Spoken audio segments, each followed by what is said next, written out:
누구나 할 수 있다. 초보자도 할 수 있다. 가장 쉬운 재테크 길라잡이 윤영 대표입니다.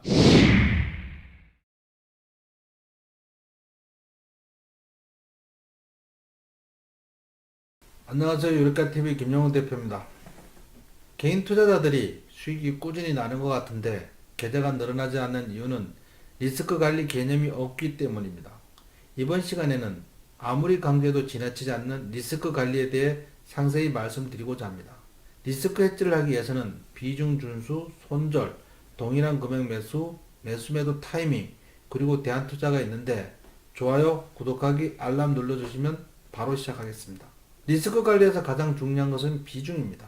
개별 종목 리스크가 있으므로 한 종목당 총 투자금 대비 10% 이내로 제한하는 것이 매우 중요합니다.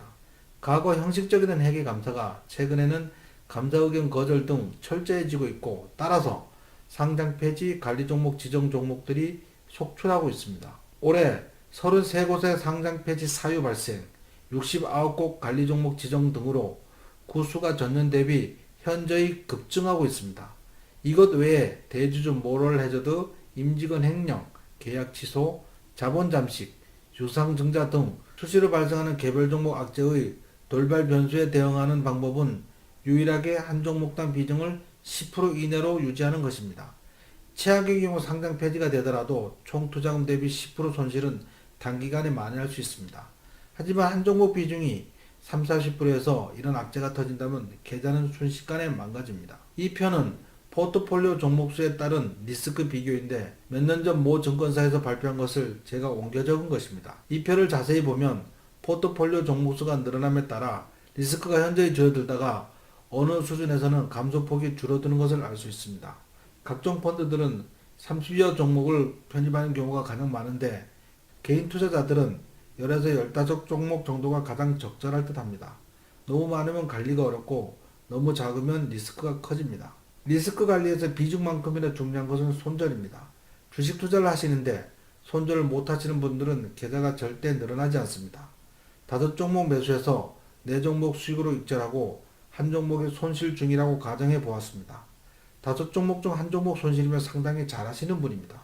그런데 여기서 손절하지 못하고 추가 하락 시에 평균 단가 낮춘다고 추가 매수하여 비중이 점점 늘어나는데 비중 20-30% 종목이 점점 더 하락하여 마이너스 20-30% 손실 중이면 아주 곤란해집니다. 그런데 이런 종목이 한두 종목 더 늘어나서 두세 종목이 총 투자금 대비 비중 60-70%로 물려 있으면 이때부터는 아무리 노력해도 계좌는 절대 복구할 수 없습니다.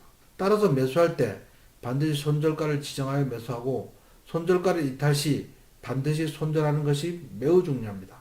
급락장에 5종목 매수해서 서너 종목 손절할 수도 있지만 급락장은 일반적으로 가끔 발생하고 단기간에 마무리되는 경우가 많습니다. 대부분은 행보장이거나 상승장인데 이럴 땐 5종목 중에 한두 종목 손절하고 서너 종목 익절하면 계좌는 꾸준히 늘어납니다. 다음으로 중요한 것은 매수하는 종목 대부분 동일한 금액으로 매수하는 것입니다. 마이너스 5% 손절 금액과 플러스 5% 수익은 동일해야 합니다. 내가 좋아하는 종목, 왠지 땡기는 종목에 비중을 실었다가 주가가 예상과 달리 움직인다면 곤란해질 수 있습니다. 따라서 모든 종목은 동일한 금액으로 매수해야 합니다. 최고의 매수 타이밍은 투매가 더 이상 나오지 않을 때이고 최고의 매도 타이밍은 내가 불안해서 견딜 수 없을 때이다란 말이 있습니다. 무엇보다 급등하는 종목, 계속 상승하는 종목을 추격 매수하시는 것은 절대 안됩니다. 이 종목 최고의 악재는 많이 오른 것이다란 말이 있듯이 주가가 일정 수준 이상 상승하면 차익 실현 물량이 언제든지 나올 수 있으므로 멀리 하시는 것이 좋습니다. 따라서 매수 타이밍은 사전에 가진 종목을 충분히 분석하여 추적 관찰하다 하락을 멈추고 행보하던 주가가 상승을 준비하는 종목을 매수하시는 훈련을 꾸준히 하시는 것이 좋습니다. 최적의 매수 타이밍에 대해서는 지난 영상과 VIP 회원들께 제공해드리는 교육 동영상으로 충분히 공부하시고 저와 함께 매매하시면 누구나 가능합니다. 지난 유튜브 영상 7회 베팅의 마술을 보시면 현금 보유의 필요성에 대해서 상세히 설명드렸습니다. 주식 투자는 변동성이 매우 크고 시장 상황에 따라 급락이 올 수 있으므로 만약을 대비해서 총 투자금의 일정 부분은 반드시 현금으로 보유하거나 ETF, 채권, RP, 달러 또는 현물금 등 대안투자를 하시는 것 또한 매우 중요한 리스크 관리입니다. ETF, 달러 그리고 현물금 투자에 대해서는 지난 영상을 확인하시면 상세히 설명드렸습니다. 이 영상이 유익하셨다면 좋아요, 구독하기, 알람을 꼭 눌러주시기 바랍니다. 여러분들이 눌러주시는 좋아요, 구독하기, 알람은 저에게 큰 힘이 됩니다. 또한 새로운 영상 업로드 시 실시간으로 알려드립니다. 감사합니다.